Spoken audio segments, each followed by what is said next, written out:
You ask Tiger to solve. This deals with linear equations with one unknown. The final result is x equals 8,700. Let's solve it step by step.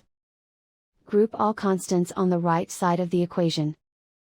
Subtract 134 from both sides. Group like terms. Simplify the arithmetic.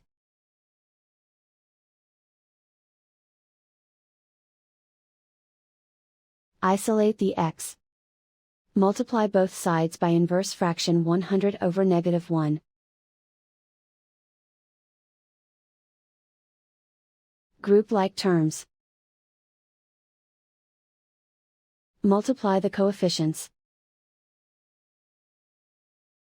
Simplify the arithmetic.